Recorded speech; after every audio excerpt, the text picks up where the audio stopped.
borrow some of y'all's space a little bit, make it my area. How's everybody doing today? Great. All right, well, I fancy myself a pretty good storyteller, so I just want to come today, and I was invited today, and I appreciate being invited. And I was invited to just tell you basically my story and about a little bit of my experience and what I've been through throughout my life. Well, my story starts, I was born and raised in Houston, 5 years old. My mom tells me and my uncle that we have to go clean up before we can eat dinner.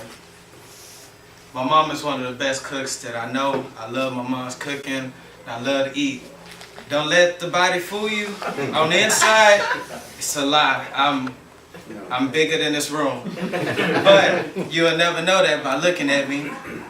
But my mom, she told us that we have to go clean up. So we did. We went in the room, we was cleaning up, we were putting up everything, we were straightening up. And my uncle, he asked me, he says, you want to finish clean up the room later? You just want to put the other things on top of the closet? So I say, that's fine. Mind you, I'm trying to eat, remember? So we start throwing everything up on top of the closet. And as I'm looking back, I see my uncle throwing the picture frame up on top of the closet. The picture frame shatters. I'm looking up at the glass as it's falling. It cuts my right eye. Of course, as you can imagine, I started crying like a baby because it hurt. So my mom came in. She saw me holding my eye, and immediately she picked me up. She took me to the hospital. That's when my story starts, at Texas Children's Hospital. Immediately I was rushed into surgery. They told me and my mom as I was lying in the recuperation room that basically my right eye was gone. All the essential parts that I needed to see out of my eye was cut when the glass came falling, the pupil, the iris, the cornea, everything was basically cut by the glass, and it was nothing that they could do for it. So, as you can imagine, I was a kid that was thrown into the fire. I did not know what to do. I didn't understand. I couldn't comprehend what was going on right now. I was too young. It was just a lot for me at that time. So this started me down the journey of a very lonely road. I had to learn a lot of lessons that you don't learn until you've grown and you had wisdom and you had time to mature and things like that. One of the lessons I had to learn when I was young was that friends do not last forever. I had a lot of great friends. I used to run around. I'm one of the most energetic persons that you will ever meet. I love just releasing my energy at all times. I love just doing things. I love running. I love playing sports. If I can do it, I want to do it. A lot of my friends, they left me.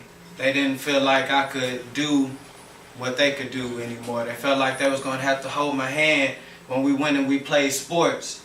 I didn't feel like that, but of course they didn't want to give me that opportunity. So a lot of my time was faced just basically spending a lot of time by myself. So I had to contemplate, and I had a lot of time to think, and I felt like I was being punished for something that I had no control of. Time went by. I'm still young. I'm only getting older, but life is only getting hard because I'm going through surgeries constantly. I'm constantly under pain. I'm constantly have to take medications that made me sprout, like boils. My mom used to have to like stick a little needle in my head and drain the pus and things like that. So as you can imagine, a lot of kids, they made fun of me. A lot of kids can be very cruel. They didn't understand what I was going through. So for a person like myself, I was the expense of the jokes at school. I was the pirate guy. I was the Cyclops. I was all those things. So that made me a very angry person. So as you can imagine, I got into a lot of fights because I felt like I had to prove to everyone that I could handle myself and I could protect myself, because I felt like if I just did not say something at the time that they cracked their joke or they made fun of me, that everyone was going to continue to do it, and I didn't want that. So after a few years of just being angry, being mad, and not understanding what's going on, my mom always used to tell me, I know a lot of you, how many of you guys heard this saying, everything happens for a reason? My mom always told me that. But as you can imagine, I'm a kid who's young. I didn't want to hear that because I felt like all this time it was older people who've been on the earth for far exceeding the time that I was, and I had never heard of things like this happening to them where their eye was cut by glass and things like that. So I didn't really want to listen, but it really took me some time for that to set in. And finally, when it did set in, I can honestly tell you, I woke up one day, I can say it was around when I was 9 to 10 years old. I woke up and I looked in the mirror. I went to the restroom and I looked in the mirror and I said, why do you always treat yourself like you're the guy, that you're the bad guy and you're the reason why this happened, things like that. And finally I came to the realization that it was time for me to get up and do whatever I wanted to do. It was nobody who was going to stop me from doing what I wanted to do. Only person who could stop me from doing what I wanted to do was myself. Even though people was always telling me that I couldn't do something, or they made jokes at me when I said that I was going to do something, I said that I was going to put those doubters to the side and I was just going to go and do it. So that's what I did. I was one of the smartest people in high school. I was the smartest person in school in general. I was one of the smartest people. I had to work hard to get to where I was smart because I had to do twice as much work. Not really twice as much work, but I had to work twice as hard because I only had one eye. So I had to take breaks and things like that in between doing work. I had to do work, take a break, do work, take a break, and I had to do it in those intervals constantly. So I did this and I became successful. I graduated high school and I went on to go to college. College is where I developed who I am today. I can say that it made me a better person because it helped me develop into the man that you're looking at today. I want to be a speaker, but I didn't know that at the time. I was going for something totally different. When I realized one day I had a fraternity, I joined a fraternity when I went to college, Alpha Nu Delta Multicultural Fraternity. I went there and I joined, and they wanted me to speak at a diversity leadership conference. So I spoke, and I had impacted so many people there that I said, what am I doing? Why are you not speaking? Why are you not spreading your message? Why are you not telling your story? If your story is impacting this many people, why are you not doing it? So I said, yes, I need to do this, and I did it. I love sports. People told me I couldn't play sports. So what I do, I went out there and I showed people that I could play sports. How many people love baseball? I love baseball. A lot of people said I went and I tried to play baseball when I was a kid. The coaches felt like I was going to get injured, so I didn't play baseball with them. But years later, down the road, when I felt like my dream was open, it was done with, I came across a sport called beat baseball, which is blind baseball. I played for the city of Houston. We were one of the best teams in the league. We ranked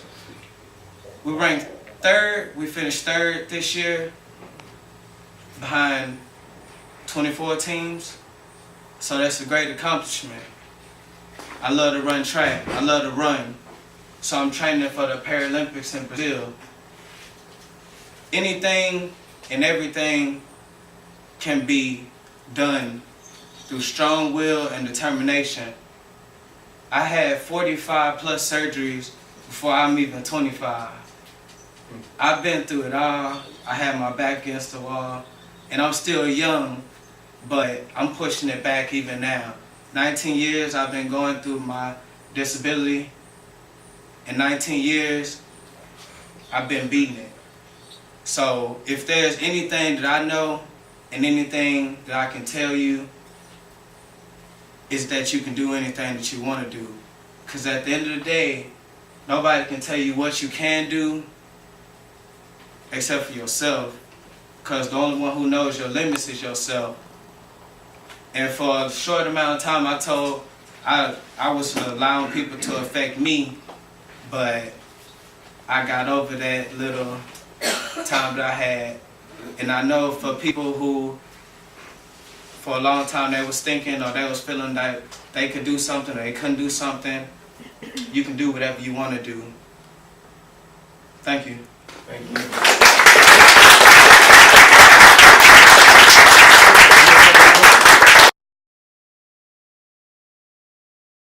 The event, I guess a couple weeks ago, about when you had that mindset change, about what your mom said.